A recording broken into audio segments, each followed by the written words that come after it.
네. 자, 안녕하세요. 네, 반갑습니다. 우리 지난 시간에 어디까지 했어요?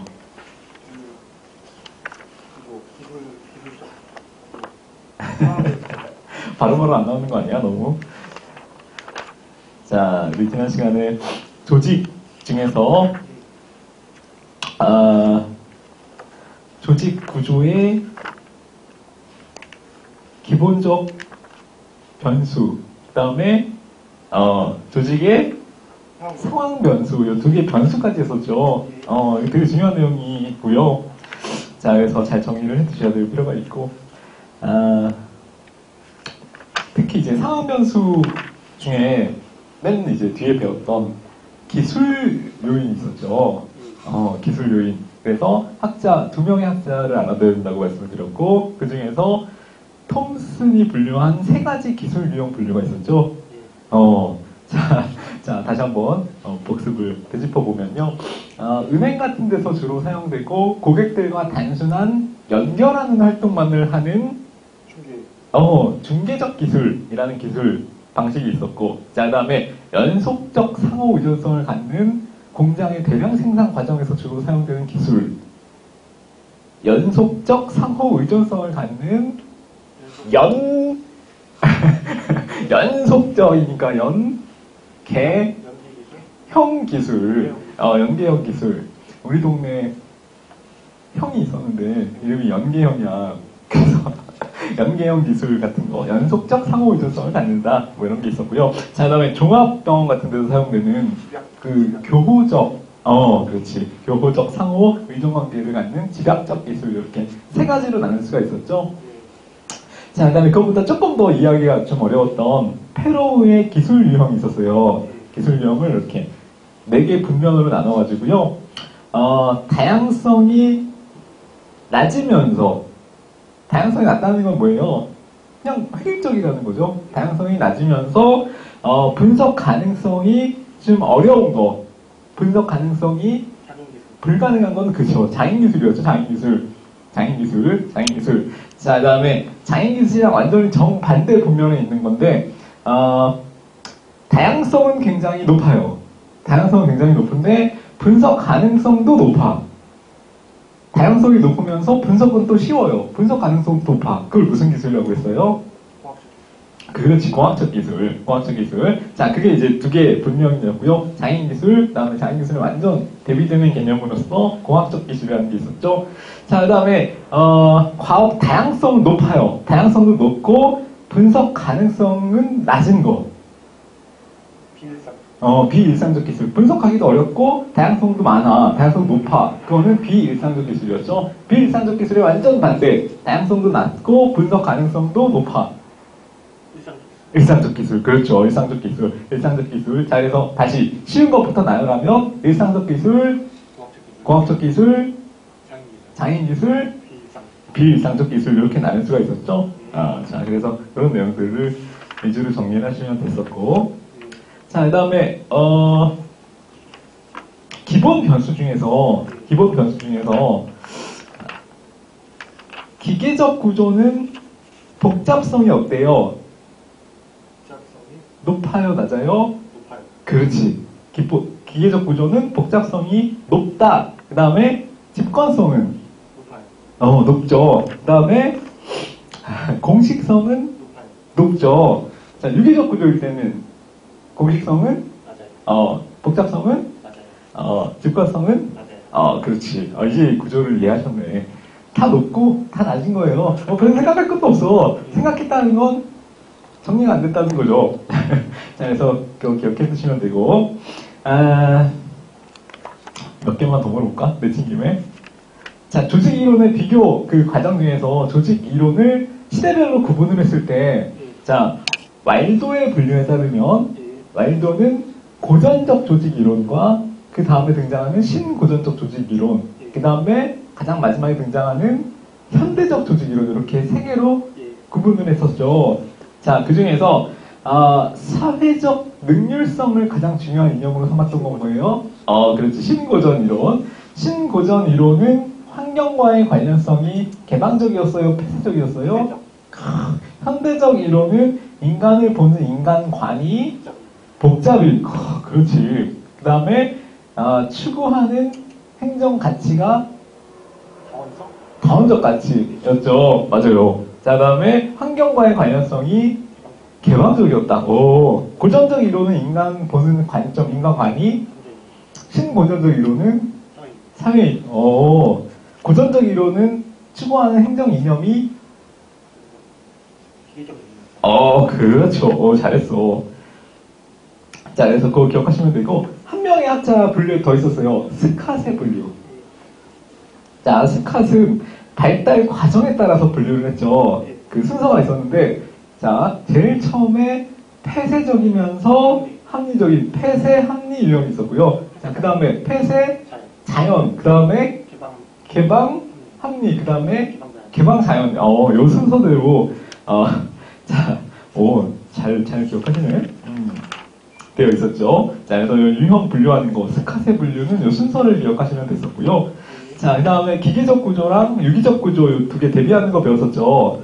자, 기계적 구조는 장점이 이것이 높은 게 장점이었죠.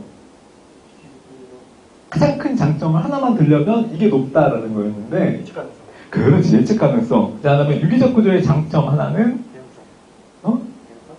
대응성, 환경 적응성, 대응성. 개연성이라고 들었어. 자, 적응성이 높다는 거. 자, 기계적 구조는, 직무 범위가 넓어요, 좁아요?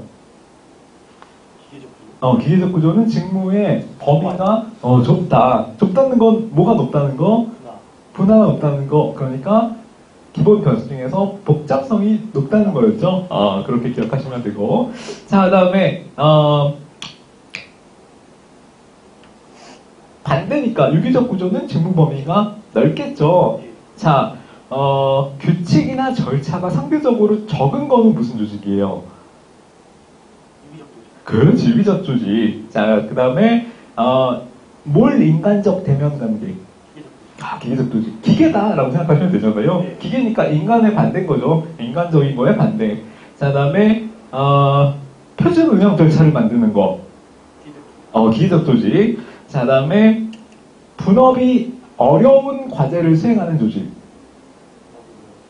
그렇지, 유기적 조직. 기계적 조직은 분업적 과제를 수행하는 데니까.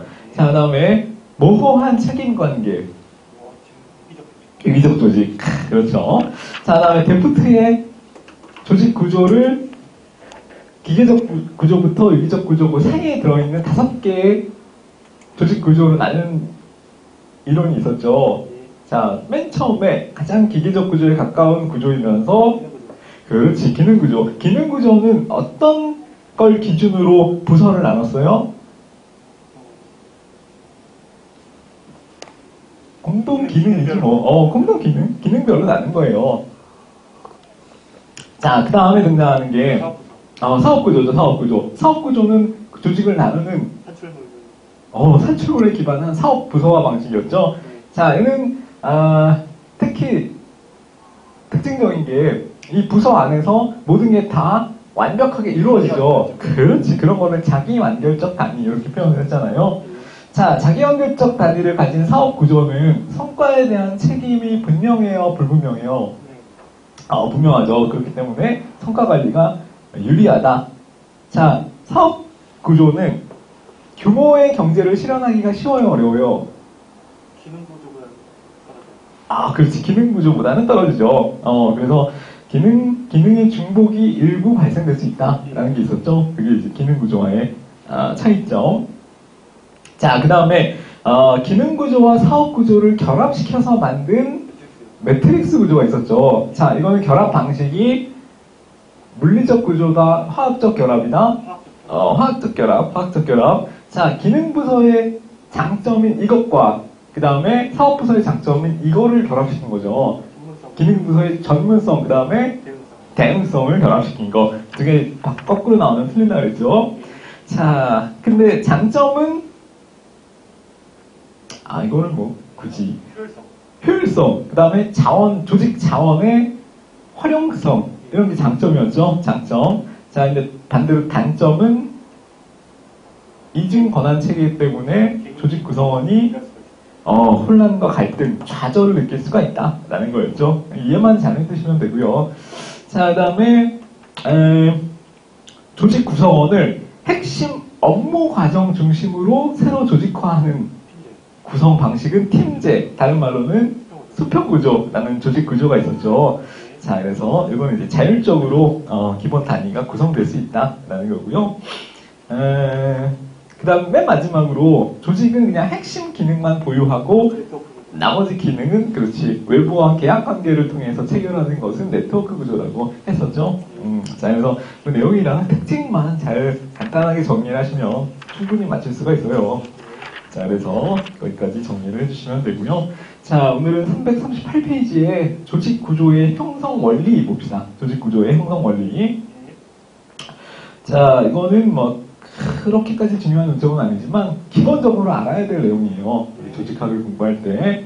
자, 조직 구조를 그러면은 어떻게 형성하는 게 바람직한 것인가에 대해서 옛날 학자들이 어떻게 주장했는가 그걸 배우는 거예요.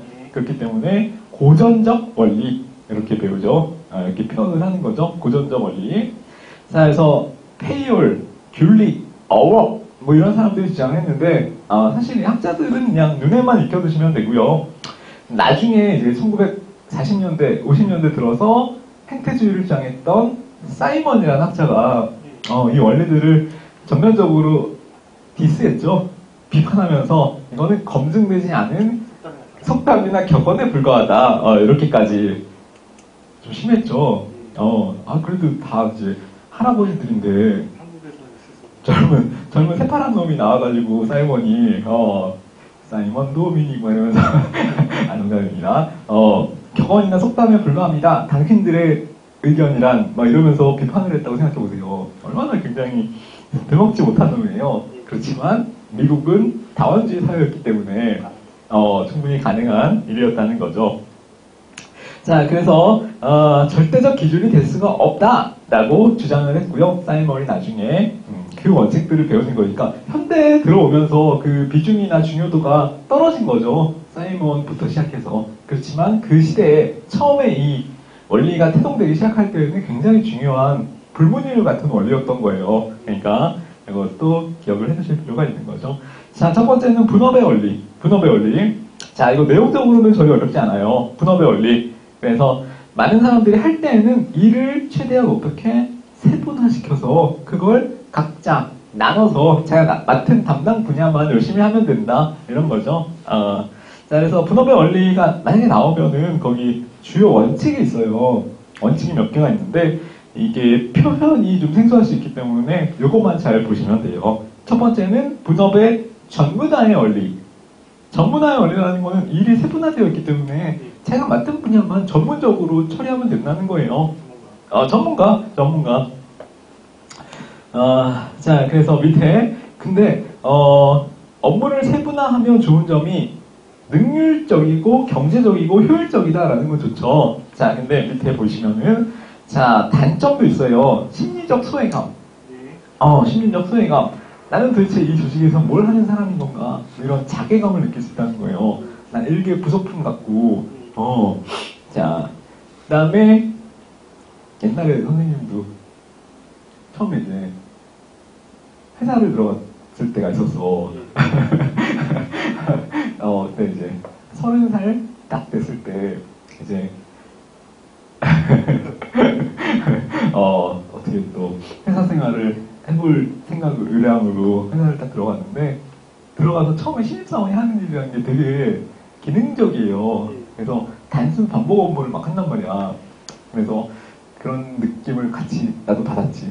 대신 나는 여기서 이 조직에서 뭘 하는 사람인가 복사하고 막 팩스 보내고 막 이런 것들이 복사와 팩스 보내기가 업무의 80%였던 거예요. 그러니까 얼마나 자괴감을 느끼니 나머지 20%는 뭐였는지 알아?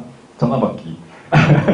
나는 대기업이었는데 그렇지 대기업인데 그런 일을 처음에 시키더라고. 그래서 약간 느꼈죠. 거긴 내가 있을 곳이 아니다. 강사가 되어야겠다. 느꼈지만 지금 거기서 이제 생활을 잘 하고 있는 그 동기 친구들을 보면 잘못 나왔다. 아, 농담이에요, 농담.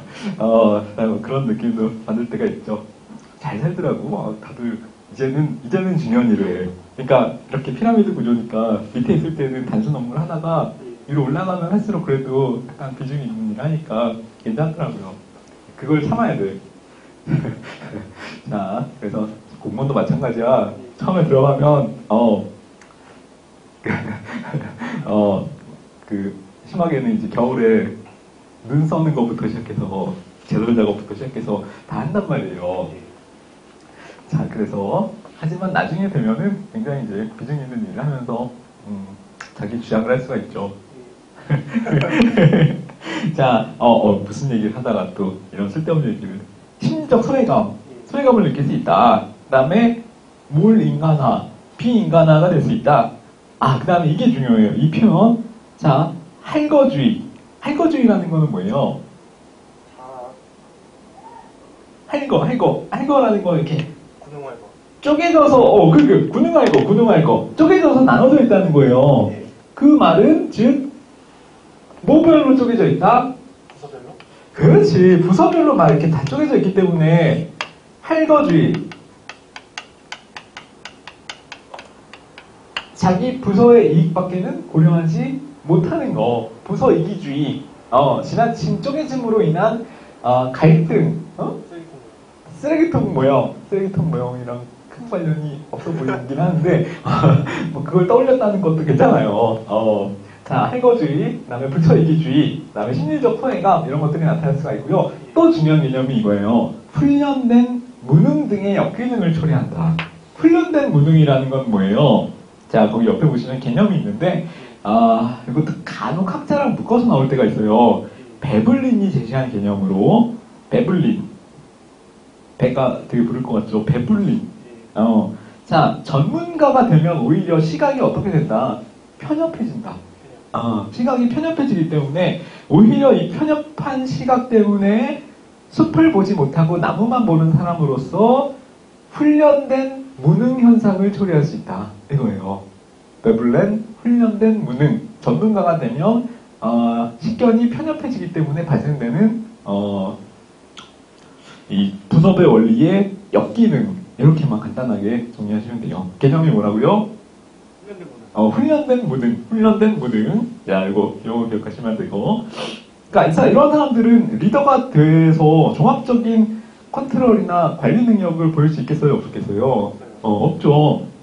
자기 전문적인 지식만, 본인의 그 편협된 시각에서만 이해할 수가 있어요. 그거를 훈련된 무능이라고 한다. 자, 이거 대표적인 역기능 중에 하나죠. 자, 그 다음에 두 번째, 부성화의 원리. 자, 이것도 알아두셔야 돼요. 부성화의 원리. 자, 이거는 분업을 할 때 어떻게 분업을 해야 되느냐, 이거예요.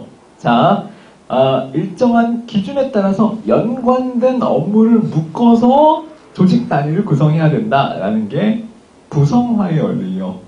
부성화의 원리. 이 개념 알아두시고, 부성화의 원리.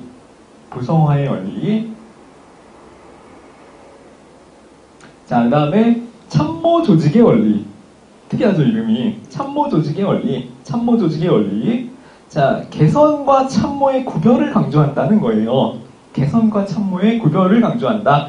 그래서 참모 조직은 필요하다.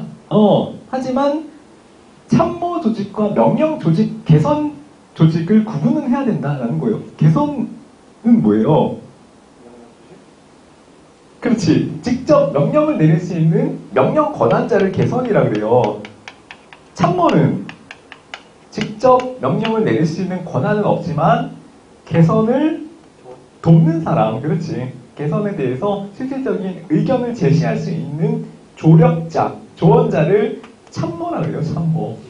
자, 그래서 근데 어쨌든 분업의 원리가 잘 구현되려면 참모 조직의 원리, 그래서 참모와 개선을 구분할 수 있어야 된다는 거죠. 누가 명령을 내리는 사람이고 누가 그냥 조언자에 불과한지가 명확하게 어떻게 되었을 때, 나눠져 있을 때, 그때 이제 분업의 원리가 구현될 수 있다는 거죠. 개선, 명령만 내리는 사람, 참모, 조언만 하는 사람, 이것도 일종의 분업이죠. 분업. 자, 그것도 기억해 두시고. 자, 그다음에 기능 명시의 원리. 어떤 기능을 수행하는지가 명문으로 규정되어 있어야 된다. 이거예요. 무슨 원리? 기능 명시의 원리. 기능이 명시되어 있어야 된다는 거예요. 기능 명시의 원리. 자, 그 다음에 훈련된 무능은 누가 지향했어요? 훈련된 무능? 사이가? 방금 했잖아. 내가 이렇게 불시에 물어보면 모를 줄 알았어. 훈련된 무능은 분업화의 원리 역기능을 강조한 배가 부를 것 같은 배불레네 배불레네 표현이었죠. 자, 그래서 이거 같이 묶어서 기억해야 된다고 방금 말했어요. 자, 자, 몇 박 주는 건 아니에요. 그렇다고 안 주는 것도 아니지만, 너무 이렇게 뭐라 하는 건 아니야.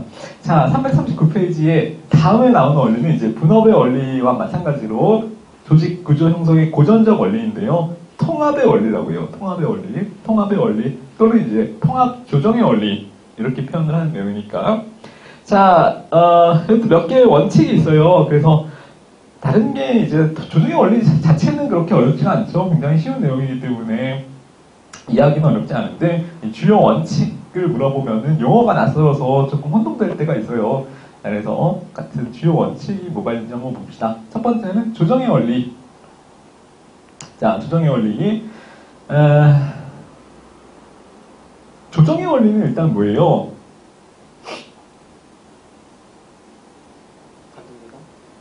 갈등 조정. 자, 그러니까 조직의 목표를 달성하는 게 일단 고전적 조직의 가장 중요한 내용이잖아요. 조직이라는 거는 목표를 달성하기 위해서 필요한 건데 이 사람들의 목표 달성 하나하나 개개인의 노력이나 행동들이 하나로 통합돼서 조직의 큰 목표 달성에 기여를 해야 된다. 이런 거예요. 조정의 원리. 그래서 어떤 학자들은 조정의 원리가 제일 중요한 원리다. 이렇게도 얘기를 하는데, 자, 거기 조정의 원리에 보시면은 행동의 통일성을 기할 수 있도록 집단적 노력의 순서를 배열한다. 라고 되어 있죠. 자, 요 개개인의 노력들을 어떻게 잘 배열하고 조율해서 가장 이 조직의 목표 달성에 필요한 효율을 최대화시킬 수 있는가. 요거를 구현하는 원리인 거예요. 자, 근데 이걸 저해야 하는 요인도 있어요. 너무 전문화되어 있거나 너무 분권화되어 있으면 오히려 조정이 안 될 수 있죠. 왜? 갈등이 생길 수 있고 의사소통에 단절을 초래할 수가 있기 때문에 너무 지나치게 전문화되어 있거나 분업화되어도 안 된다라는 거. 조직이 너무 대규모화돼도 안 된다라는 거예요. 왜? 너무 대규모화되어 있으면은 의사소통이 안 될 수도 있죠. 그다음에 권한이 필연적으로 분권화되기 쉬워요? 직권화되기 쉬워요? 분권화가 지난번에 조직 규모의 크기가 커지면 커질수록 어떻게 된다? 라는 내용을 정리를 했었죠. 다 알고 있다는 듯한 표정 하지 마. 지금 기억이 가물가물하다는 걸 느꼈어. 자, 조직의 대규모화, 그 다음에 관리자의 조정 능력이 부족해도 조정이 안 될 수 있죠. 리더의 능력이 중요해요, 이럴 때는. 자, 그 다음에 행적 의사소통에 미흡할 때, 자, 이럴 때도 조정의 원리가 저해될 수가 있는 거고요. 자, 그다음에 계층제 원리. 자, 계층제라는 것도 사실은 조정을 하기 위해서 권한의 체계를 조율하기 위해서 필요한 원리인 거예요. 왜? 갈등이 생기면 누가 조율할 수 있기 때문에. 만약에 상급자? 그렇지. 자, 상급자의 명령 복종 체계가 확립되어 있으면, 자, 수평적인 권한이 발생했을 때 같은, 예를 들어 계급이 같은 사람끼리는 충돌할 수 있잖아요. 싸울 때 누가 더 상위 계급의 관리자가 수평적인 갈등을 조율해 줄 수가 있죠. 그래서 계층제 원리 자체도 이 조정의 원리를 구현하기 위한 하나의 수단인 거예요. 자, 아시겠죠? 계층제 원리와 조정의 원리가 관련성이 있는 개념이다라는 걸 기억을 해주시고, 자, 어떨 때 수평적으로 갈등이 발생했을 때 뭐를 통해서, 권위를 통해서 어떻게 수직적으로 해결할 수 있다. 자, 수평적 갈등 발생했을 때 수직적으로 해결할 수 있다. 라는 거, 이 표현도 같이 기억해 주세요. 자, 그 다음에 나오는 게 명령 통일의 원리예요. 명령 통일의 원리. 자, 이거 뭐냐면은, 자, 구성원들은 반드시 한 명의 상관이나 지휘자한테만 명령을 받아야 된다라는 거예요. 한 명한테만 명령을 받고, 그 다음에 명령을 받는 사람은 이 한 명한테만 보고를 하고, 자, 이게 무슨 원리? 명령 체계가 일원화되어 있어야 된다라는 게 명령 통일의 원리예요. 그러면 지난 시간에 배웠던 데프트의 조직 구조 종류 모형 중에서 그게 아니라 자, 명령 통일의 원리가 제대로 구현되지 않은 조직 유형은 뭐가 있었어요? 자, 일원화되어 있어야 된다는 게 명령 통일의 원리인데, 지난번에 배웠던 데프트의 조직 원리 중에서 일원화되어 있지 않았던 조직 구조는 그렇지, 매트릭스. 왜? 매트릭스는 이원화되어 있기 때문에, 이원적 권한체계 때문에 누구의 말을 들어야 될지 몰라서 구성원들이 심리적인 혼란과 좌절을 느끼는 게 매트릭스 구조의 단점이었잖아요. 자, 그러니까 이거는 명령 통일의 원리가 제대로 구현되어 있지 않은 거죠. 이해하고 있어. 자, 그 다음에 다음에 나오는 개념, 명령 개통의 원리. 자, 명령 개통의 원리. 자, 명령을 전달할 때, 그 다음에 수직적으로 의사를 전달할 때, 상관한테 의사를 전달할 때는 반드시 공식적인 통로를 거쳐서 이루어져야 한다라는 거죠. 자, 반드시 공식적인 통로를 거쳐서 이루어져야 된다라는 거예요. 자, 거기 옆에 그림에 보시면은 팁에 명령 개통의 원리라는 개념이 표현이 되어 있어요. 이게 뭐냐면은, 자, A2과에 보면은 A2과 안에 A2-1개, 그 다음에 A2-2개, A2-3개가 있는 거예요. 소속이 되어 있다는 거죠. 자, 근데 A2-2에는 A2-2 계장이 있겠죠. 자, 이 계장이 바로 A2과의 과장을 건너뛰어서 A로 직통으로 올라가서 보고를 하면 안 된다는 거예요. 왜? 계장 위에 누가 있기 때문에? 과장이 있기 때문에. 계장 위에 과장이 있는데 과장을 건너뛰고 바로 A의 뭐 국장이나 실장한테 가서 보고를 하면 안 된다는 거죠. 왜? 명령 개통의 원리에 위반되는 거기 때문에. 자, 그래서 요 계층의 절차를 반드시 공식적인 루트를 준수해야 된다는 거예요. 자, 그래서 A2 과장을 호구로 만들면 안 된다. 분명히 반드시 이 사람의 권한을 존중해서 이 명령 개통을 존중해줘야 된다라는 거죠.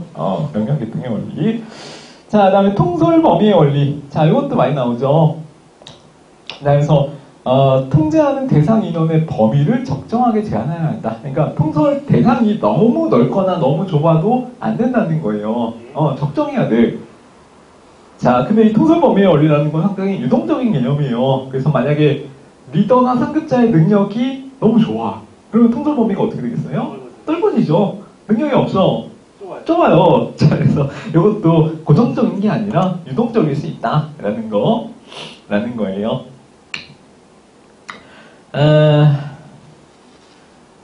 자, 그래서 요 세 가지 통일의 원리, 그 다음에 개통의 원리, 통솔범위의 원리 다 통이 들어가죠? 삼통이에요, 삼통. 자, 요 삼통을 잘 기억해 두셔야 시험장에서 안 헷갈리고요. 기억을 잘 정리를 해두는 의미로 한번 물어봐 드릴게요. 물어봐 드릴게요. 잠깐 스키핑을 좀 해봐.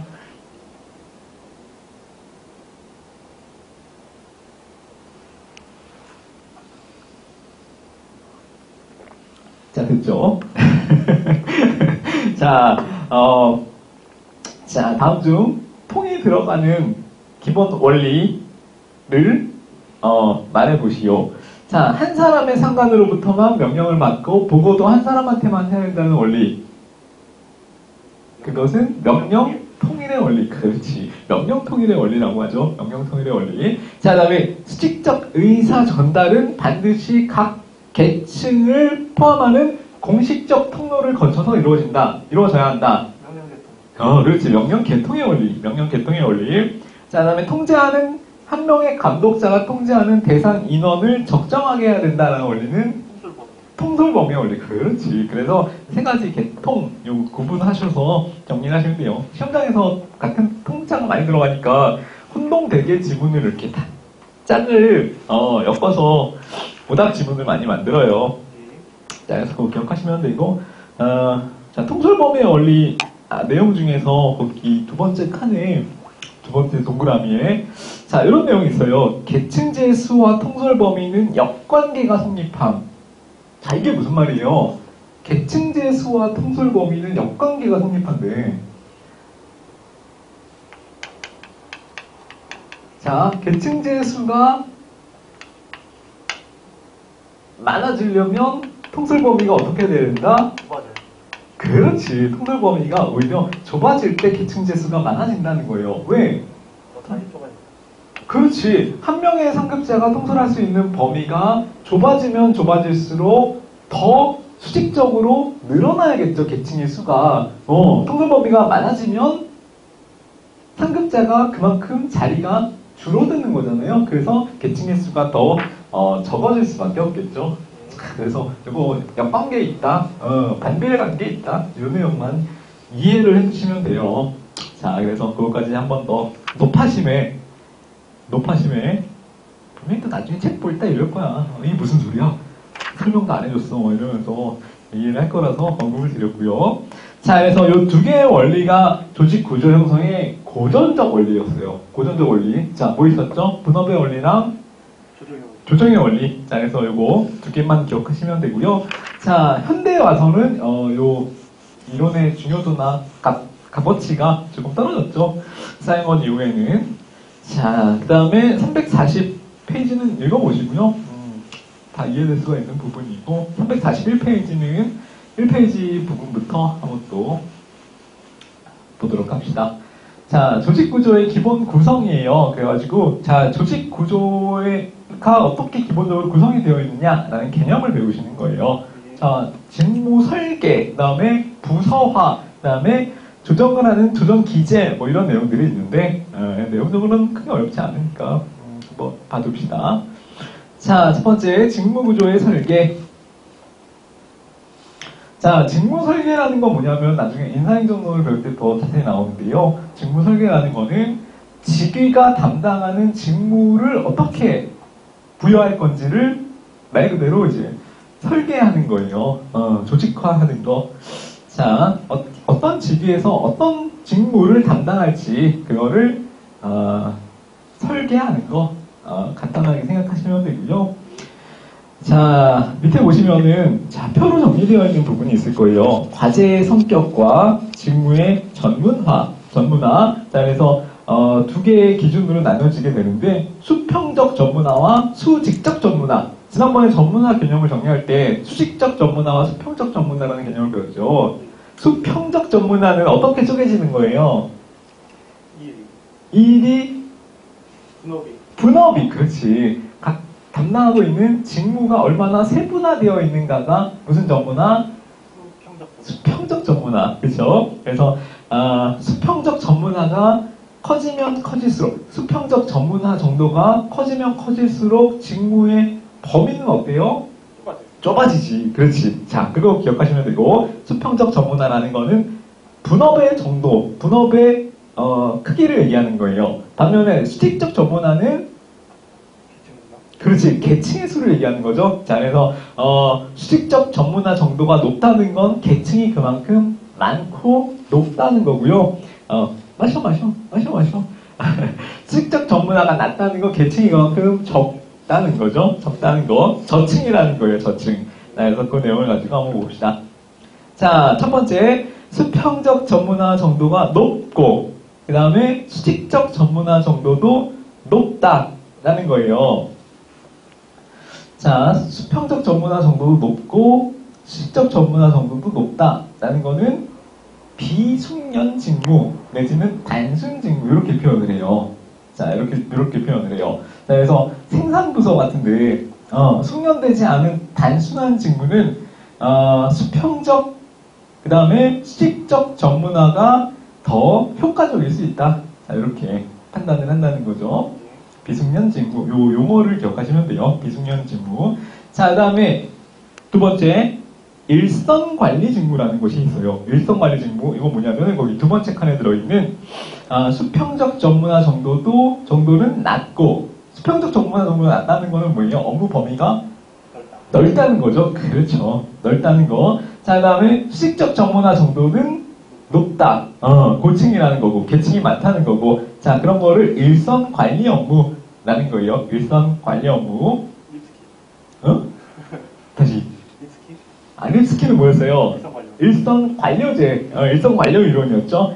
자, 그러니까 현장에서 직접 일하는 일선 관리들의 직무는 수평적 전문화는 낮고 수직적 전문화 정도는 높은 게 더 효과적일 수 있다라고 주장을 한 거예요. 자, 그다음에 세 번째는 뭐냐면은 전문가적 직무라 그래가지고요. 수평적 전문화는 높고 전문가니까 더 잘게 쪼개져 있는 거겠죠. 자, 반면에 수직적 전문화는 낮다. 그러니까 전문가는 사실 그 직무에 대해서 스페셜한 능력을 갖고 있는 사람들이잖아요. 그러니까 좁은 업무 범위를 더 깊이 있게 전문적으로 수행하는 사람들이기 때문에 수평적 전문화 정도는 높다고 표현을 하는 거죠. 높다. 수평적 전문화가 높다는 건 업무 범위가 좁다는 거니까. 자, 그 다음에 다른 상급자한테 명령을 많이 안 듣는 걸 좋아하죠. 그렇기 때문에 수직적 전문화도 낮죠. 낮는 거. 자, 그게 더 효과적이다. 전문가는 그냥 자기가 하는 일을 전문적으로 하게 냅둬야 된다. 이런 개념이에요. 자, 그게 전문가적 직무. 자, 그다음에 마지막은 고위관리 직무. 자, 고위관리 직무. 자, 고위관료라는 거는 그러니까 계급 피라미드상 계산 꼭대기에 위치한 사람들을 얘기하는 건데, 자, 그 사람들은 수평적 전문화가 높은 게 좋을까요? 낮은 게 좋을까요? 아주. 왜? 그래야 책임이 늘어나는. 그렇지. 그래야 자기가 이제 통솔할 수 있는 범위도 늘어나는 거고, 자기가 좀 더 전체적인 시각에서 더 다양한 분야나 범위를 컨트롤할 수가 있잖아요. 통제하고 감독할 수가 있는 거기 때문에 낮은 수평적 전문화가 효과적이고, 수직적 전문화도 맞아요. 잘했어. 자, 수직적 전문화도 낮아야겠죠. 어차피 피라미드의 가장 꼭대기에 있는 사람들이기 때문에 누구한테 다시 명령을 받거나 통제를 받으면 안 되겠죠. 그래야만 자기 고유의 직무를 잘 수행할 수가 있을 거예요. 자, 그렇기 때문에 이렇게 4개로 나눴는데 요거 자체는 어렵지 않아요. 그래서 이 용어만 잘 기억을 해두시면 되고요. 자, 밑에 보시면 플러스에 직무 확대와 직무 충실이라는 개념이 있어요. 자, 직무 확대와 직무 충실. 자, 요거는 좀 용어를 기억해 두세요. 직무 확대와 그 다음에 직무 충실. 자, 이거 용어만 잘 기억을 해두시면 되고. 자, 직무 확대는 뭐냐면은 영어로는 비웃을 거지. enlargement라고 하는데요. enlargement. 자, 이거는 이제 직무의 폭을 넓혀주는 설계에 해당된다. 직무 확대라는 거는 직무의 범위를 넓혀주는 거. 수평적 전문화의 정도를 어떻게 해주는 거예요? 낮춰주는 거죠. 수평적 전문화의 정도를 낮춰줘서 수평적으로 확대시켜주는 거, 범위를 넓혀주는 거를 직무 확대라고 하는 거고요. 직무 충실은 뭐예요? 권한과 책임을 높여주는 거기 때문에 수직적으로 높여주는 거, 수직적으로 높여주는 거를 직무 충실. 그러니까 종으로, 횡으로 넓혀주는 거. 종으로 넓혀주는 거는 직무 확대. 횡으로 넓혀주는 거는 횡으로 넓혀주는 게 직무 확대. 종으로 넓혀주는 게 직무 충실이죠. 그렇게 기억해 두시면 되고. 자, 이거를 합쳐서 뭐라 그러냐면은 확대의 확이랑 충실의 충을 따서 직무 확충이라고 해요. 이거 기억해 두시고, 직무 확충 개념. 직무 확충 그러면은 확대와 충실을 둘 다 일컫는 개념이다 라는 거를 기억을 해두시면 돼요. 확대, 충실 합쳐서 직무 확충 이렇게 부릅니다. 자, 다음 페이지에 보시면은 부서화라는 개념이 나와요. 부서화. 자, 부서화는 다른 게 아니고요. 부서를 어떻게 만들 것이냐 이거예요. 자, 조직구조 설계 두 번째 단계는 자, 부서를 그러면 어떻게 만들 것이냐. 자, 상호 의존성이 높은 직무들을 한 부서로 통합하면 된다예요. 자, 이거는 뭐 그냥 회사든 뭐 정부든 어떤 조직이든 간에 관련성이 높은 걸 한 부서로 통합시켜서 묶으면 되잖아요. 우리는 그냥 상식적으로 알고 있는 내용인데, 근본적으로 따지면, 자, 이거는 이제 부서를 나누는 기본 기준이 되는 거예요. 상호 의존성이 높은 직무들을 한 부서로 통합하는 것이 필요함. 자, 부서화 방식의 유형이 있는데, 자, 그러면은 상호 의존성이 높다는 건 과연 어떤 의미냐? 자, 거기에 따라서도 또 부서화 방식의 유형이 달라질 수 있어요. 첫 번째는 상호 관련성이 높다는 건 기능이 비슷한 거다 라고 생각할 수가 있는데, 자, 그거를 기능 부서화 유형이라고 해요. 기능에 따라서 나누면 된다 이거죠. 자, 혹은 이제 산출물에 따라서 편성을 하면 된다 예요. 자, 개발하는 사람, 제조, 판매, 산출물에 따라서 부서를 편성하는 거를 사업 부서화. 우리 조직 유형이랑 좀 비슷하죠. 위에는 기능 부서, 그다음에 밑에는 사업 부서, 뭐 이런 식으로 기능 부서화 방식이 있고, 그다음에 사업 부서화 방식이 있고 이렇게. 자, 그다음에 이런 것도 있어요. 지역에 따라서 나누는 거.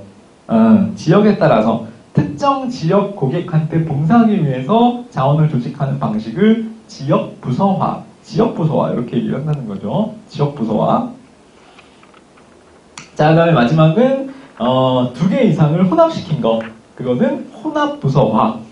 자, 이런 개념이 있어요. 왜 너무 뻔하지. 그래서 행정학자들이 사실 밥 먹고 대학교에서 연구비를 수억 원씩, 수십억 원씩 타서 하는 일이 그렇게 전문적이지 않다. 그래서 대학원 빨리 뭐 하나 섞어야 돼. 그렇지. 그러니까 맞아요. 사실은 굉장히 독창적인 이론을 내놓는 학자는 사실 거의 없어요. 거의 없어요. 저도 이제 행정대학원이라는 데를 다녔었는데,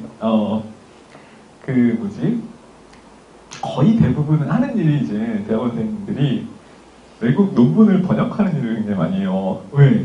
외국의 사례를 참고하기 위해서. 참고하기 위해서. 베끼는 거 아니에요. 참고하기 위해서. 혹시 오해할 수도 있는데, 참고하기 위해서 이제 외국 논문이나 저서들 같은 것들을 잘 정리하거나 하거든요. 그러니까 가장 최근에 뭐 나온 논문들도 정리를 하고. 자, 그래서 독창적인 게 아니기 때문에 누구나 할 수 있고요. 행정학자가 되어서도 사실은 어떻게 잘 정리를 해놓느냐가 관건이라는 거죠. 그러니까 제가 하고 싶은 말은 누구나 행정학을 잘 이해할 수가 있다. 뭐 이거죠. 특별한 게 아니기 때문에 누구나 행정학을 잘 이해할 수가 있고 어렵게 생각하실 필요가 전혀 없다라는 거를 말씀을 드리고 싶은 거예요. 자, 기능 부서화가 있고요. 사업 부서화, 지역에 따라 나누는 지역 부서화, 혼합시키는 혼합 부서화. 자, 이렇게 4가지 유형이 있기 때문에 자, 요 용어만 잘 기억을 해주시면 돼요. 자, 밑에 보시면은 조정기제 그래가지고요. 수직적으로 어떻게 연결할 것이냐. 수직적 연결 기제. 그 다음에 수평적으로 어떻게 연결할 것이냐. 자, 이건 수평적 연결 기제. 자, 아까 그냥 조정의 원리를 구현시키기 위한 기술이라고 생각하시면 돼요. 수직적으로 연결시키는 방법이랑 수평적으로 연결시키는 방법이랑. 자, 수직적 연결 기제는 상하니까 상하의 활동을 잘 연결하는 조정장치를 만들면 되는 거죠. 그게 대표적인 게 계층제. 계층제는 상하를 연결하는 방식이잖아요. 어쨌든 명령과 지휘 감독권을 행사함으로써 위에서 아래로 연결하고, 그 다음에 보고하고 지시 통제를 받음으로 해서 밑에서 위로 연결하고, 상하 간의 연결 기제예요. 수직적 연결 기제.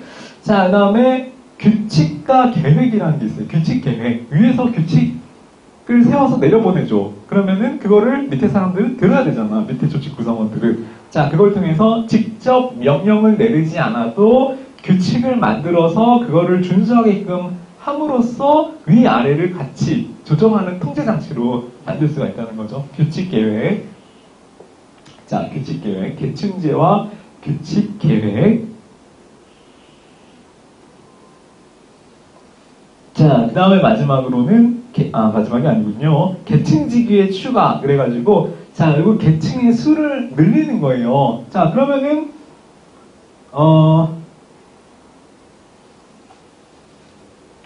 요 조직 계층 구조가 더, 수직적으로 넓어지는 거예요? 좁아지는 거예요? 수직적으로 넓어져요. 그렇지. 길어지는 거죠, 더. 왜냐하면 이만큼만 있었던 계층제의 그 간격을 더 세분화시킨다라고 생각하시면 돼요. 왜? 세분화시키는 이유는 관리자의 통제 능력에 한계가 있기 때문에 중간 관리자 계급을 좀 더 넣어주는 거죠. 이렇게. 자, 그러면은 통솔 범위가 줄어들기 때문에 좀 더 효율적으로 조직을 컨트롤할 수가 있다. 라는 개념이죠. 그래서 계층 지위를 추가시켜주는 방식으로 수직적으로 연결할 수가 있다라는 거고요. 자, 그 다음에 이런 것도 만들 수 있죠. 요즘 뭐 정보화가 심화됐기 때문에 정보 시스템이라는 걸 만들면 돼요. IT 기술을 동원해서 수직 정보 시스템이라는 것을 만들어서 정기 보고서, 그 다음에 전산 의사소통 관리 기법 이런 것들을 동원해서 정보 이동을 위로 혹은 아래로 효율적으로 왔다 갔다 이동시킬 수 있도록 만드는 거를 수직 정보 시스템 이렇게 부른다는 거예요. 자, 그 다음에 옆으로, 양옆으로 수평적으로 연결하는 연결 기제라는 것도 있어요. 자, 이거는 정보 시스템. 아까 나왔던 건 뭐였어요? 수직 정보 시스템이었죠? 이거는 수직 빼고 정보 시스템. 자, 그래서 이거는 수평 정보 시스템을 얘기한다고도 생각하면 되시고요. 부서 간의 컴퓨터를 통한 정규적 정보 교환을 가능하도록 한다. 어디 간에? 부서 간에. 자, 그거 기억하시고. 자, 직접 접촉.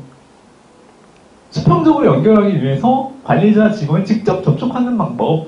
수평적으로 직접 접촉하는 거예요. 자, 그때 연락 역할 담당자를 활용할 수도 있다. 연락 역할 담당자는 도대체 뭐예요? 옆에 개념 있죠.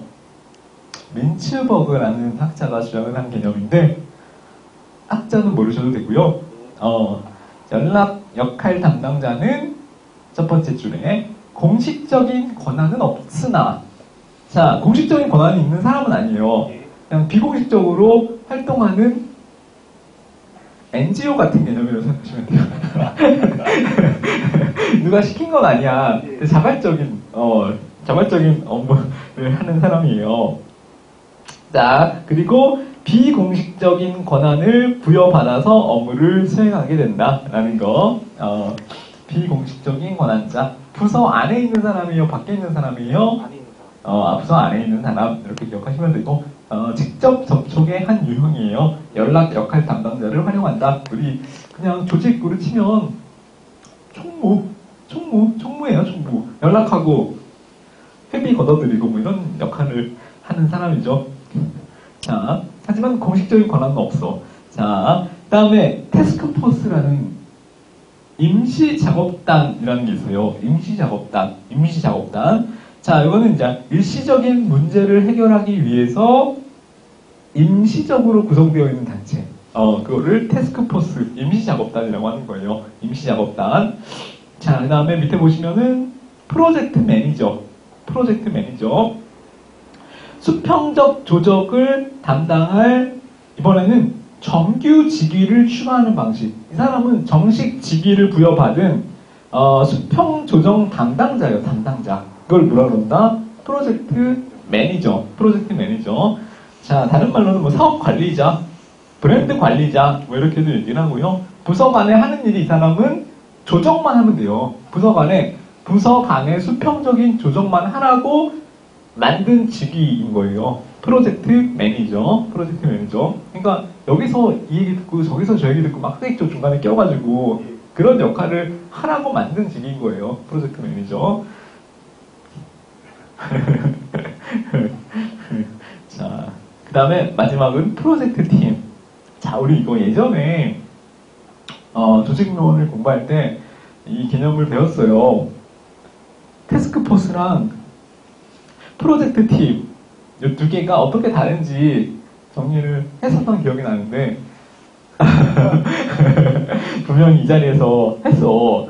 자, 프로젝트 팀은 뭐냐면은 강력한 수평 연결 장치. 자, 그거 주의해주세요. 가장 강력한 수평 연결 장치. 그래서 시험에 만약에 이 중에서 가장 강력한 수평적 연결 장치가 뭐냐 물어보면은 프로젝트 팀이다. 이렇게 골라낼 수가 있어야 돼요. 자, 특징은 뭐냐면은 이거는 이제 영구적인 사업단으로서 자, 여기 중요해요. 영구적인. 아까 태스크포스는 어땠어요? 영구적이지 않고 굉장히 임시적이었죠? 일시적인 문제를 해결하기 위해서 조직된 임시적인 단체를 임시작업단, 태스크포스라고 했죠. 자, 근데 프로젝트 팀은 가장 강력한 수평 연결 장치면서 굉장히 영구적인 사업단이에요. 영구적, 영구, 그걸 기억하세요. 자, 그래서 두 개 비교하는 문제가 또 나올 때가 있으니까 거기 옆에 팁 보시면은 TF라고 되어 있는데 TF 태스크포스예요. PT 프로젝트 팀 이렇게 자, 그거 기억해 두시면 되고요. 시간을 기준으로 임시적이냐 장기적이냐 라는 걸로 나눌 수가 있다는 거죠. 그 다음에 프로젝트 팀은 가장 강력한 수평적 연결 장치라는 거 그거 기억해 주시면 돼요. 자, 이거는 뭐 그렇게 중요한 내용은 아니었는데 뒤에부터 이제 관료제라는 내용이 나와요. 관료제. 자, 근데 관료제는 굉장히 중요한 개념이니까 우리 잘 정리를 해두셔야 돼요. 관료제. 자, 관료제가 있고요. 이거는 약간 고전적인 의미의 조직 구성 개념 방식인데 나중에 현대적인 의미의 탈관료제 혹은 후기 관료제라는 것도 나와요. 그래서 일단 관료제 개념을 잘 정리를 해두셔야 되고 나중에 배우게 될 후기 관료제 포스트 브로크레시라는 개념도 나오기 때문에 자, 여기까지 같이 해서 두 개가 둘 다 중요한 S급 논점들이에요. 자, 이거 이번 시간에 이제 수업의 포인트예요. 포인트. 처음에 오늘 배울 가장 중요한 대목이란 말이죠. 자, 이거를 잘 정리하는 거를 목표로 삼아봅시다. 정신 차리시고.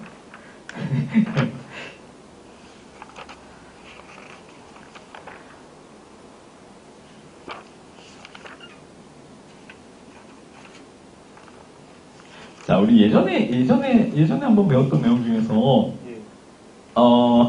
학습 조직이라는 걸 배웠는데 기억나세요? 학습 조직. 학습하는 조직. 신체호를 거쳐가면서 학습을 통해서 문제 해결력을 길러가는, 그런 조직, 유형을 학습 조직이라고 정의를 했었죠. 자, 학습 조직은 관료제적 조직이에요. 후기 관료제적인 탈관료제 조직이에요. 관료제.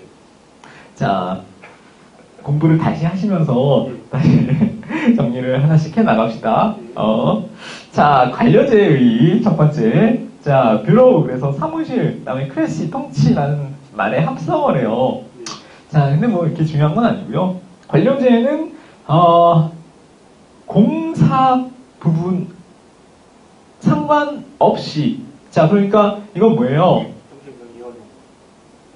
공사행정 이론론, 공사행정 이론을 얘기하는 거죠. 공행정과 사행정의 구분 없이 단일의 의사결정 센터를 가진, 그 다음에 조직 구조의 기본적인 어떤 패러다임, 조직 구조를 만드는, 설계하는 기본 방식을 관료제 방식이라고 하는 거예요.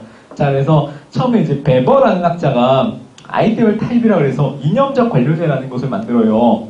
자, 베버는 뭘 주장했냐면은 권위가 뭐냐 도대체, 권위. 사람이 권위를 갖는다라고 얘기할 때 권위가 뭐냐? 라는 거를 세 가지 차원으로 나눌 수 있다, 이렇게 주장을 했어요. 권위. 자, 권위는 뭘까요? 첫 번째 권위는 전통적 의미의 권위라는 개념이 있어요. 전통적 권위. 자, 여기 보시면은 관료제 개념 중에서 가산 관료제라고 되어 있죠. 자, 이거는 가족 공동체를 의미하는 거예요. 가산이라는 거는 가족 공동체 관료제를 의미하는 거예요. 자, 지배 형태는 전통적인 지배 형태를 갖는다라고 되어 있는데, 자, 이거는 우리 흔히 생각하는 왕족, 뭐 귀족 이런 사람들 있죠. 자, 아니면은 재벌 2세, 3세 이런 사람들을 의미하는 거예요. 그러니까 가족 대대로 승계되는 지위. 자, 그거를 통해서 얻는 권위. 자, 그런 걸 통해서 지배할 수 있는 권위를 세울 수가 있다. 그거를 전통적 권위라고 한다라는 거죠. 자, 그래서 특성, 권력을 장악한 자의 신분에 의하여 유지가 되는 것, 관직을 내 걸로 사유화시켜서 만드는 것, 공적, 사적 구분이 따로 없는 거라는 특징을 갖는 거예요. 이미 권력을 한번 잡고 그 권력 때문에 신분이라는 것이 만들어져서 그걸 통해서 계속 대대로 유지가 되는 거. 그걸 무슨 권위? 아니, 전통적 권위. 자, 전통적 권위. 자, 전통적 권위에 적합한 관료제가 가산 관료제라는 거예요. 자, 가족 공동체 관료제. 자, 두 번째는 뭐냐면은 이 리더의 능력에 따라서 리더의 능력 때문에 권위가 생기는 거. 그거를 카리스마적 권위 이렇게 얘기를 해요. 자, 이거는 뭐 아시겠죠? 개인의 능력이 너무 특출해서 추종자들이 막 생기는 거야. 그래서 그것 때문에 이 사람의 능력에서 이 사람의 권위가 생겨나게 된다는 거죠. 생겨나게 되는 것.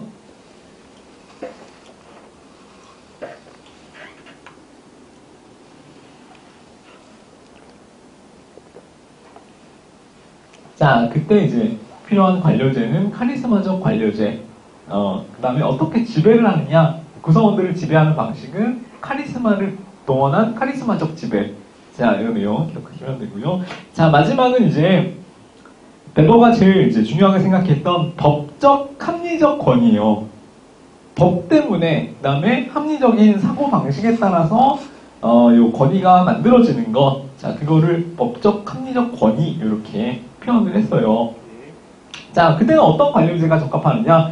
그때 필요한 게 베버가 얘기했던 근대적 관료제라는 거죠. 자, 그래서 특성, 지배는 어떻게 하느냐? 지배는 그냥 법에 의해서 합법적으로, 그 다음에 이성적인 사고방식에 의해서, 합리적 사고방식에 의해서 지배를 한다. 합리적, 합법적 지배. 자, 그게 이제 법적, 합리적 권위예요. 자, 이렇게 세 개로 나눌 수가 있고요. 자, 특징은 뭐예요? 법에 의한 지배, 법치주의의 확립이죠. 그 다음에 법 앞에 평등. 그 다음에 관료들이 굉장히 직업화되어서 전문성을 가진 직업 관료들로 구성된 직업 관료제. 자, 그 다음에 계층제적 구조가 필요하고, 문서주의, 그 다음에 온정주의가 아니라 몰인간적인 비개인성. 자, 이런 것들을 추구하는 관료제가 베버가 주장했던 근대 관료제의 특징이에요. 자, 그 내용을 옆에 345페이지에 좀 더 자세하게 정리를 해놓은 게 있으니까, 자, 이 내용을 한번 정리해 봅시다. 자, 그래서 관료제 모형 중에서 관료제의 특징이랑 관료제의 한계점, 문제점만 잘 기억을 하시면 돼요.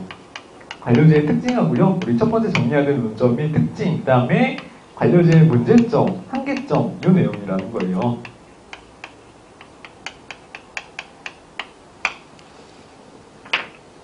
자, 이 내용만 잘 정리를 하시면 되고요. 거기서 이제 시험 문제가 많이 나오죠.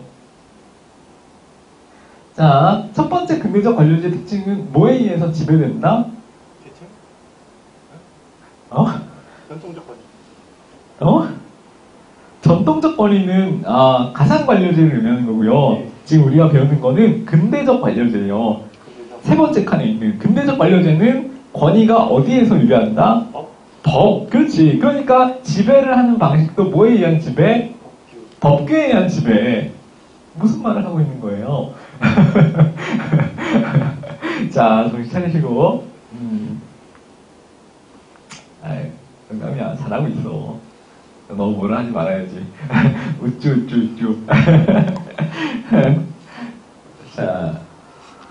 자, 우리가 배우는 거는 이제 웨버가 주장하는 세 가지 유형의 권위 중에서 세 번째, 법적 합리적 권위를 기반으로 한 근대적 관료제의 특징과 한계점을 배우는 거라는 거죠. 자, 그러니까 근대적 관료제의 특징은 기본적으로 지배하는 방식이 법에 의한 지배라는 거예요.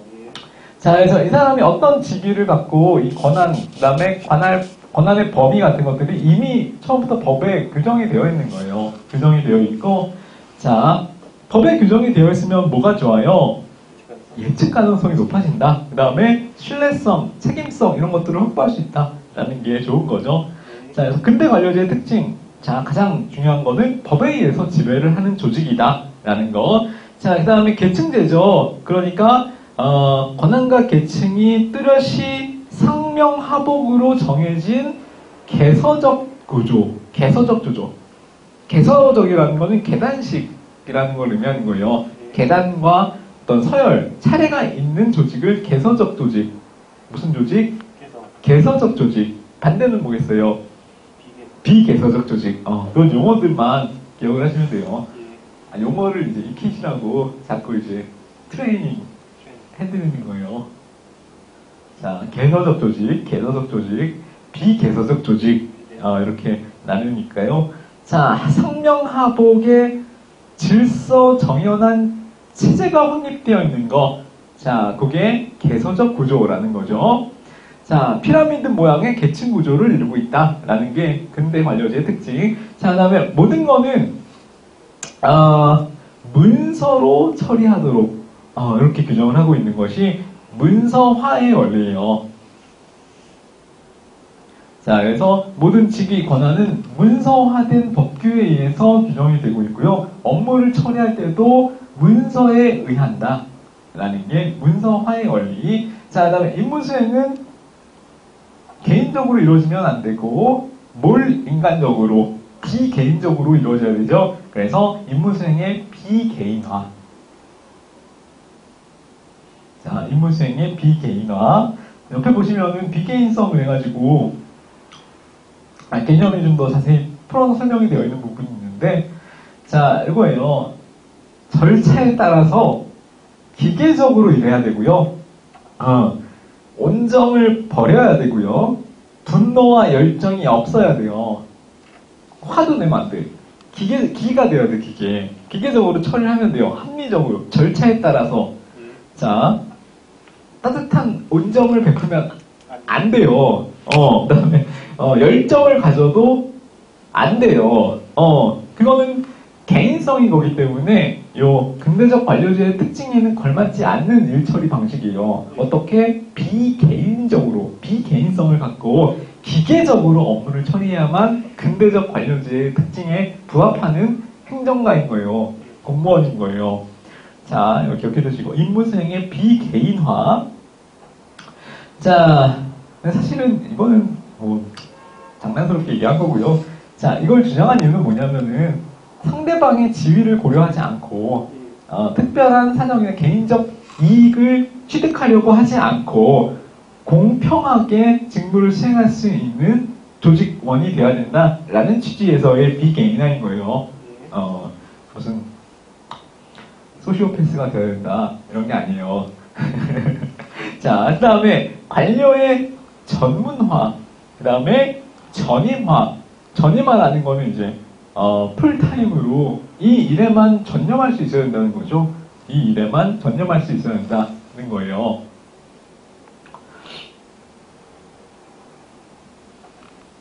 맨 처음에 관료들은 어떻게 역관주의, 그쵸. 역관주의, 실적주의가 확립되기 전에 역관주의라는 제도가 있었고, 그 전에 맨 처음에 그냥 관료들의 마을에서 가장 중요한 벌어지는 일들에 대해서 그냥 자발적으로 이장님 같은 사람들이 자발적으로 마을의 업무를 도맡아서 처리했던 게 예전의 관료의 선출 방식이었어요. 그러니까 그거는 뭐예요? 풀타임 잡이 아니었던 거죠. 그냥 자발적인 자원봉사자의 느낌이었던 거예요. 근데 그런 방식을 버리고 그 다음에 역관주의 같은 정실주의에도 치중하지 말고 전문적인 전문 직업인으로서의 관료의 역할이 준수되어야 된다라고 주장한 게 근대 관료제의 특징이었다는 거죠. 근대 관료제의 특징 중에 하나는 전문 직업화, 공무원의 전문 직업화, 그 다음에 능력을 기준으로 선발하는 실적주의의 원칙. 자, 이거예요. 자, 그 다음에 관료제의 특징 중에서 밑에 항구화의 경향이 있어요. 항구화의 경향. 자, 항구화의 경향은 뭐예요? 한번 만들어지면, 관료제가 성숙해지면 영속적으로, 항구적으로 존재하려는 특징을 갖는다라는 거죠. 한번 만들어지면 여간에서는 잘 파괴되거나 움직여지지 않는다라는 거죠. 자, 그거를 항구화의 경향 이렇게 얘기하고요. 자, 그다음에 밑에 우리 관료제 특징을 봤으니까 자, 관료제의 특징 중에서 관료제는 뭐에 의해서 지배한다? 법규? 법에 의해서 지배한다. 자, 왜? 권위라는 게 어디서 유래하기 때문에? 법에 근거해서 법적, 합리적 권위에 의존하는 게 근대적 관료제이기 때문에 지배를 하는 방식도 법규에 의한 지배다. 라고 지금 세 번째 말씀을 드리고 있잖아요. 야, 나도 입 아파. 자, 법규에 의한 지배예요. 자, 그 다음에 무슨 구조? 개서제적 구조. 반대말은 비개서제적. 자, 그 다음에 일을 처리할 때는 반드시 뭐에 의한다? 일을 처리할 때는 뭐라고 하니까? 자, 문서에 의한다. 그래서 문서화의 원리라고 배웠죠. 자, 그 다음에 임무를 수행할 때는 개인적인 감정을 버리고, 그렇죠. 비개인화. 그 다음에 관료는 반드시 풀타임으로 전임화되어 있어야 된다라는 거. 그 다음에 한 번 만들어지면 파괴되기 어렵다. 항구성의 경향을 띈다라는 거죠. 좀 실망할 뻔했어. 그렇진 않지 않아요? 자, 관료제 이번에는 특징을 봤으니까 문제점 한계 내지는 병폐를 볼 시간인데요. 밑에 보시면은 자, 아까 비인관화를 추구한다 그랬죠? 비인관화. 그건 어떤 문제점이랑 연결이 되겠어요? 뭘 인간성? 인간적 발전의 저해. 자, 이 내용이에요. 자, 그래서 법규를 너무 준수하고 통제 중심, 법규 우선적인, 그 다음에 불신과 불안을 초래한다, 성장과 성숙을 방해한다, 이런 개념들이 다 연결이 돼서 성립하겠죠. 인격적인 발전을 저해할 수 있다라는 거, 여기 특징이고요. 자, 법규만을 너무 고집한다, 이런 거를 뭐라 그래요? 법규 우선보다도 더 막 만능주의, 법규 만능주의 이렇게 표현을 하거든요. 자, 그래서 이거 기억해 두시고, 법 만능주의. 자, 목표와 수단이 바뀌는 거 있죠. 자, 그거를 지난번에도 배웠지만 대치현상, 다른 말로는 네 글자로 동조과잉이라고 했었죠. 동조과잉. 자, 목표와 수단이 바뀌는 거죠. 나는 공무원 시험에 합격하기 위해서 매일 10시간을 공부할 거야, 이렇게 계획을 세웠어. 근데 나중에는 그냥 10시간만 공부하는 거에 집착해서 그냥 10시간만 시간 때우기 식으로 자리에만 앉아있는 거예요. 실제로 공부의 효율성은 떨어지는데도 불구하고. 를 그거는 뭐예요? 수단에만 집착해서 정작 공부의 효율성을 확보하려는 목표를 등한시하는 거죠. 수단에만 너무 집착하는 현상, 그거를 이제 동조과잉이다. 목표의 대치 현상, 이렇게 얘기를 하는 거죠. 동조과잉, 목표의 대치, 같이 묶어서 기억하시고. 자, 그 다음에 또 나왔죠. 훈련된 무능. 자, 훈련된 무능은 누가 주장한 개념? 훈련된 무능? 베를린? 그렇지. 이제야 좀. 자, 그 다음에 번문용례라는 게 있었죠. 번문용례. 그래서 레드테이프. 응? 그렇죠. 내용보다는 그 법규나 절차 이런 것들에만 더 집착하는 현상. 그거를 번문용례 이렇게 얘기했고요. 형식주의. 자, 그 다음에 무사안일주의. 그냥 사고만 안 치고 월급만 잘 타가면 된다라는 거예요. 새로운 변화나 발전 필요 없다. 새로운 아이디어, 창의성 필요 없다. 이렇게 접근하는 게 무사안일주의예요. 다른 말로는 변동에 대한 저항. 변동 필요 없다. 우리는 바뀌는 걸 원치 않는다. 자, 그런 태도가 이제 발생될 수가 있는 게 관료제의 병폐라는 거죠. 관료제의 병폐. 자, 그 다음에 권력구조의 이원화와 갈등. 자, 이거 뭐냐면은, 상사는 통솔을 하려고 하잖아요. 상사는 개서적인 권한을 갖고 부하를 통솔을 하려고 하는 거예요. 근데 부하는 전문적인 능력이 있기 때문에 이 상사의 말을 잘 따르려고 하지 않는 거죠. 그 사이에서 갈등이 빚어지는 거예요. 그거를 권력 구조의 이원화와 갈등. 자, 이걸 통해서 비효율을 유발할 수가 있다. 왜냐하면 근대 관료제라는 거는 관료의 전문화를 추구하잖아요. 전문화를 추구하는 개념이기 때문에 리더는 전문적일 수 없잖아요. 그 전체 조직 구성원들의 모든 역량을 이렇게 결집시키는 사람들이기 때문에 전문적이지 않은 하지만 권한을 갖고 있는 리더와 전문성만 갖고 있는 이 하위 부하가 충돌하거나 갈등을 일으킬 우려가 있다는 거죠. 그게 이제 권력 구조의 이원화를 통한 갈등 현상. 자, 이걸 통해서 비효율이 발생될 수가 있다. 이렇게 얘기를 하는 거예요. 자, 다음 페이지에 보시면은 자, 쭉쭉 권위주의적 행태 조장. 이거는 뭐 어렵지 않죠. 권위주의적 행태가 만들어질 수가 있고요. 자, 다음에 무리한 세력 팽창. 자, 이것도 재밌는 개념이에요. 관료제는 세력 확장을 도모하기 때문에 업무량과는 관계없이 기구만을 늘리려고 한다라는 개념이죠. 자, 그래서 다른 재밌는 표현이 있어요. 엠파이어 빌딩 그래가지고 제국 건설. 관료제의 제국주의화. 제국 건설을 추구하려고 한다. 관료제들은 업무량과 상관없이 무리하게 제국을 만들려고, 세력을 팽창하려고만 노력하는 현상. 그거를 무리한 세력 팽창, 제국 건설이라고 하고요. 자, 재밌는 개념이죠. 그 다음에 할거주의, 이거 아까 봤던 부처이기주의 개념, 어렵지 않은 개념. 자, 그 다음에 관료를 무능화하는 승진제도. 자, 관료제는 승진 어떻게 해요? 연차가 차면, 후봉이 차면하죠. 자동적으로.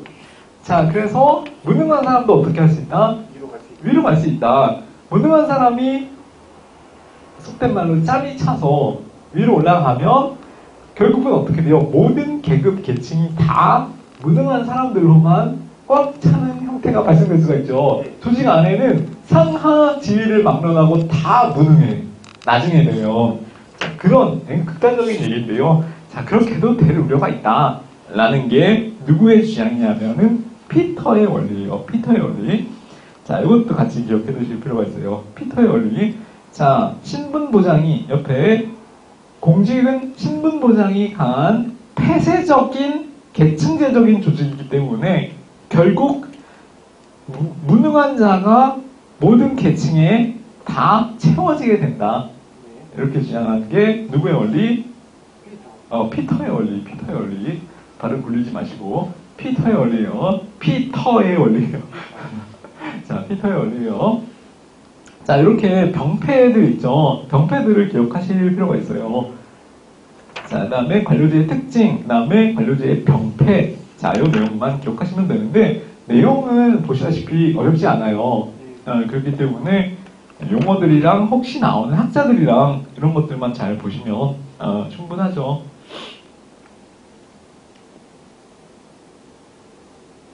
자, 밑에 관료제와 민주주의라는 개념 나오는데 이거는 사실 시험 관련성이 별로 없기 때문에 넘어가세요. 읽어보셔도 되고. 자, 그 다음에 나오는 게 뭐냐면은 관료제를 어떻게 하기 위한, 극복하기 위한 탈관료제 모형이에요. 탈관료제. 다른 말로는 후기 관료제. 이렇게 얘기를 하는 거니까 자, 이 내용을 한번 보도록 할게요. 자, 그러면은 고전적 관료제를 어떻게 하는 거예요? 배척하는 거죠, 배척. 그래서 거기 배척이라는 되게 뭐랄까 과격한 표현을 썼네요. 자, 관료제, 고전적 관료제를 배척하면서 등장한 게 후기 관료제 내지는 탈자를 붙여서 탈관료제라고 부터 표현을 해요. 자, 그래서 요 내용. 자, 다른 말로는 이제 에드호크라시 이렇게도 얘기를 해요. 에드호크라시.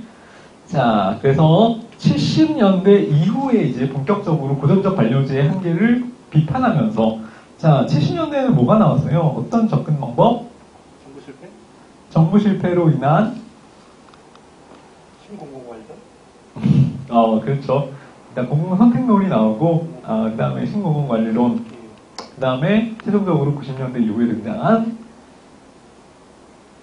뉴거버넌스가 있었죠. 자, 그래서 70년대 이후에 비로소 고전적 관료제가 문제점이 있다. 왜? 정부가 실패를 했으니까 라고 하면서 기존의 관료제 조직에 대한 개선적인 처방이 필요하다라고 한계를 지적하면서 관료제와는 반대되는 어떤 유연하고 환경 적응적인 쇄신적인 조직을 만들자. 그렇게 해서 등장한 게 후기 관료제 개념이에요. 차기 관료제, 후기 관료제, 영어로는 에드호크래시. 이렇게 같이 기억하시면 되고요. 자, 그래서 밑에 보시면은 탈관료제는 어떤 집합적인 특징을 갖느냐? 자, 이거는 아까 관료제랑 완전히 비교되는, 대비되는 탈관료제의 기본적인 특징을 얘기하는 거예요. 자, 이거. 자, 아까는 개서적인 구조를 강조했죠. 계층제와 명령통일의 권한체계 관계를 강조했는데, 탈관료제는 그럼 반대니까 비개서적 구조가 되겠죠. 그래서 고정적인 개서제의 존재를 거부한다. 그 다음에 비개서적인 고층 구조 설계, 저층 구조 설계. 그렇지. 개서적이라는 거는 층층이 설계되어 있는 계단식의 구조잖아요. 그렇기 때문에 비개서라는 거는 높지 않고 낮은 수평적인 분화를 추구하는 구조죠. 자, 그 다음에 조직의 아까 항고화의 경향을 갖는다 그랬죠. 고전적 관료제는. 자, 반면에 탈관료제는 조직의 잠정성, 약간 임시적으로 존재한다는 거죠. 자, 그렇기 때문에 필요에 따라서 생성, 변동, 소멸될 수 있어야 된다. 잠정적인 처방을, 잠정적인 것이어야 된다라고 주장한 조직의 탈관료제의 특성을 갖는다라는 거죠.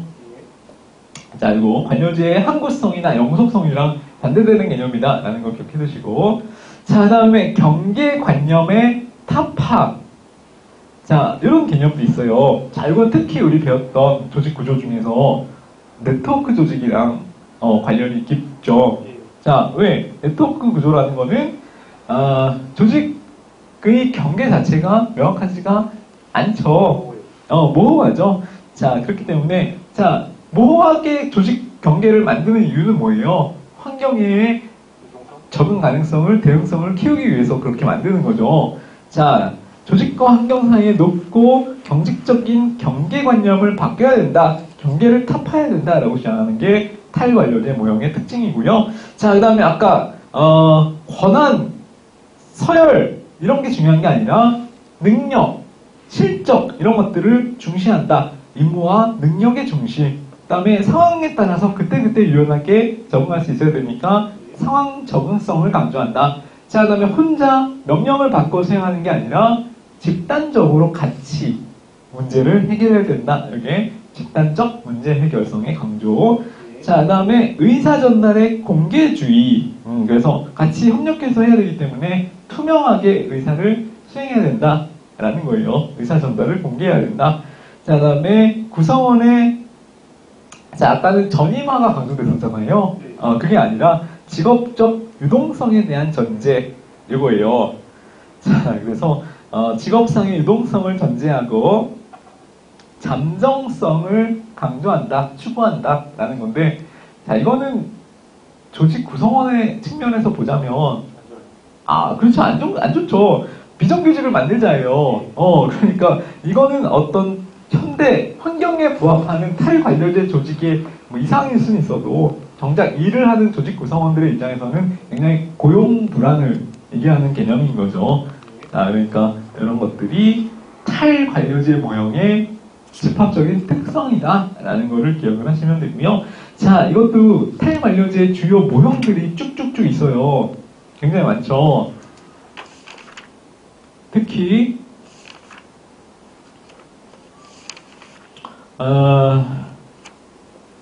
처음에 등장하는 매트릭스 조직부터 시작이 되는데, 자, 이 내용을 잠깐 쉬었다가 하나씩 정리해 보도록 할게요. 주요 모형들.